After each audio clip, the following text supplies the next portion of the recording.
बंद हो गया धीरे धीरे, सीधे मोबाइल से पैसा ऑनलाइन हो रहा है, आपके दुकान पे पैसे देने की जरूरत नहीं है, सीधा फोन से कोड से मोबाइल पैसा जा रहा है। तो धीरे धीरे ये ऑनलाइन सिस्टम पूरा आ गया, इसलिए हमारे बच्चों को पढ़ाने की जरूरत है। बच्चा पढ़ा लिखा, जरूरी नहीं है सरकारी नौकरी लगे या नहीं लगे, लेकिन हमारे बच्चों की अच्छी शिक्षा होगी तो मेरा ये मानना है कि बच्चा कहीं रुकेगा नहीं, चाहे वो कहीं भी जाए, बम्बई जाए, अहमदाबाद जाए, चाहे यहाँ पे भी रोजगार कोई भी करे, चाहे कोई भी धंधा करे, तो वो कहीं रुकेगा नहीं, ये मेरा मानना है। और एक उदाहरण बताना चाहूँगा, मैं हमेशा क्रियावर काटों में भी बताता हूँ। मैं पुणे के अंदर गया था, उस समय विधायक नहीं था मैं, और राजकुमार जी के साथ गया था पुणे। इस साल भी हमारा कार्यक्रम था, पर विधानसभा चल रही थी, इस वजह से नहीं जा पाए। महाराष्ट्र के अंदर पुणे है और बहुत वीआईपी शहर है देश का। पुणे के अंदर हम गए, एक होटल के अंदर ठहरे, और उस होटल के अंदर एक दिन हम ठहरे और दूसरे दिन हमारा उसी में कार्यक्रम था। तो वहाँ पे एक वेटर था, उस वेटर को मैंने पूछा कि आपकी सैलरी कितनी है। सर्विस करने के लिए हमारे रूम में आया, तो उसने कहा कि 60-70 हज़ार रुपये सैलरी है। तो मैंने कहा तुम्हारा दिमाग खराब है, 60-70 हज़ार रुपये सैलरी तो हमारे वहाँ पे थर्ड ग्रेड टीचर को नहीं मिलती। तो नहीं, हमारी तो है सैलरी इतनी, और नहीं विश्वास हो तो हमारे मैनेजर को पूछ लो। मैंने कहा ऐसा हो ही नहीं सकता। फिर मैंने नीचे काउंटर पे वापस निकल रहे थे हम, मैंने इस मैनेजर को पूछा काउंटर पे, तो मैनेजर ने कहा कि साहब ये सीट 60-70 हज़ार रुपये वाले नहीं, मेरे खुद के 1,20,000 रुपये सैलरी, और ऐसे कई सारे वेटर हैं यहाँ पे 1 लाख से ऊपर वाले भी सैलरी है।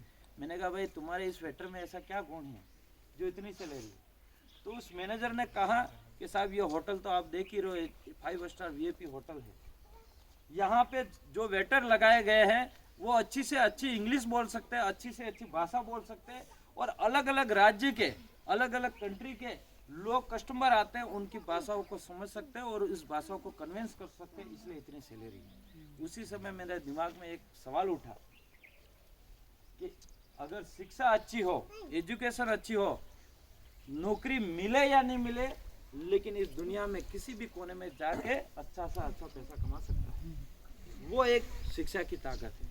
जरूरी नहीं है सरकारी नौकरी मिलना। आज ये आपका पदम जी अणकने कोई नौकरी हो, कोई नौकरी है, ये भी पैसों है कि नहीं है। जरूरी नहीं है सरकारी नौकरी मिलना नहीं मिले, लेकिन अच्छी शिक्षा होनी जरूरी है। हमारे लोगों के एक मानसिकता बैठी हुई है। मैं कई गाँवों के अंदर देखता हूँ, हालांकि हमारे पाटीदार समाज है, बुरा नहीं मानना, लेकिन हमारे कई समाजों के अंदर ये दिमाग में सिस्टम बैठा हुआ है कि सौरभ बनार्जी એટલે नौकरी लागतेच नहीं। मेरे गांव के अंदर में 2016 के अंदर कॉलेज प्रेसिडेंट बना, और मैं कॉलेज प्रेसिडेंट बना था, हमारे एसटी के पढ़ते पढ़ते, लेकिन ओबीसी के बच्चे भी मेरे को देख के वहाँ पे कॉलेज में पढ़ने लगे। लेकिन और बच्चे मेरे हिसाब से वहाँ पे एडमिशन लेते और मैं सहयोग करता। लेकिन हमारे गाँव में पाटीदार पासा मतलब 2 लड़कियां थी बेचारी, उनका एग्ज़ाम था, और एग्ज़ाम था तो बच्चियों को एग्ज़ाम देने के लिए नहीं भेज रहे। और मैंने कहा कि एग्ज़ाम तो हलावी दियो तमें, सूर्य मोरे जाएगा, नौकरी लागी या नहीं लागी, मोरे तमारा रिश्तो भी किक कराओगा तो भी अच्छू लगेगा, वरना मोला आदमी भी सही ले जाएगा, नौकरी वाला ले जाएगा ना।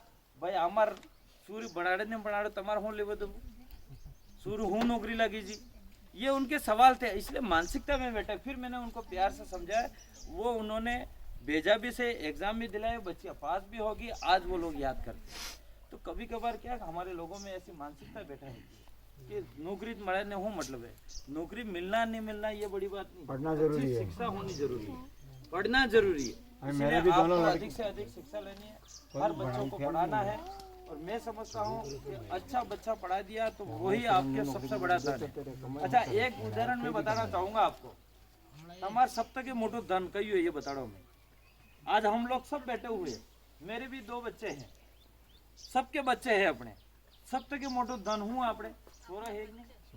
તમે रात दाड़ो मेहनत हाई करो, सोरो बल्ला करो कि नहीं करो।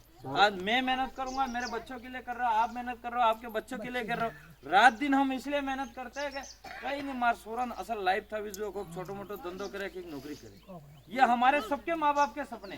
तो सबसे बड़ा धन क्या बच्चे हैं। तो मैं ये समझता हूँ सबसे बड़ा धन है वही आप अच्छे पढ़ा लो। 1 रोटी कम खाओ तो चल जाए, 1 कपड़ा कम पहनो तो चल जाए ना, लेकिन बच्चों को अच्छी शिक्षा दिलाओगे, पढ़ाओगे, वही बच्चा बड़ा होके आपको अच्छा से अच्छा कपड़ा भी पहनाएगा, 2 रोटी भी अच्छा खिलाएगा और अच्छा मकान भी बनाएगा। वो शिक्षा की एक ताकत है।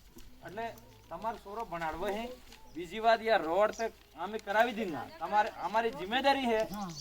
हम लोगों को आप लोगों ने जिताया है, सरपंच मैडम भी है, हमें भी है, उप सरपंच साहब, हमारी जिम्मेदारी है नेताओं का ये आपका समस्या का समाधान करना। लेकिन आपके घर के अंदर समस्या का समाधान करने के लिए आपको बच्चों को अच्छा पढ़ाना पड़ेगा। आज आपके दिन जैसे तैसे निकल गया, लेकिन आने वाली पीढ़ी के दिन नहीं निकलेगी। इसलिए आपको अधिक से अधिक शिक्षा पे ध्यान देना है। ये टीचर यहाँ पे बैठे हुए, टीचर का कोई भरोसा नहीं, आज यहाँ पढ़ाएंगे, कल ट्रांसफर हो जाएगा, दूसरी जगह पढ़ा लेंगे, लेकिन आपके बच्चों को अच्छी शिक्षा स्कूल से ही मिलेगी। इसलिए मेरा ये रिक्वेस्ट है कि आपको अच्छा से अच्छा पढ़ाना, और रोड भी आपकी समस्या का समाधान हो जाएगा। और आपके जो पानी की समस्या है, 2 हैंडपम्प भी हम लगवा देंगे। और इसके अलावा भी पनघट वाला भी ये कह रहे हैं, तो ज़रूर अभी वाले ने, मैंने जितने पनघट आए थे अनुशंसा कर दिए, सभी ज़्यादा मंदिर है वहाँ पे दे दिए मैंने।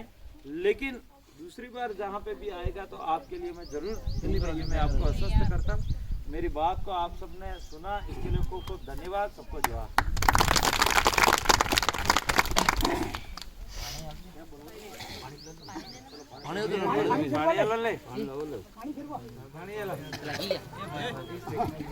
सब आए अपने, सब એને બોલવું જ નહીં કોઈ, લાગે સભાઓને અરે આપણે તમને ઘરે જાવ, બધા ટાઈમ નો એને બોલવું જ નહીં કોઈ।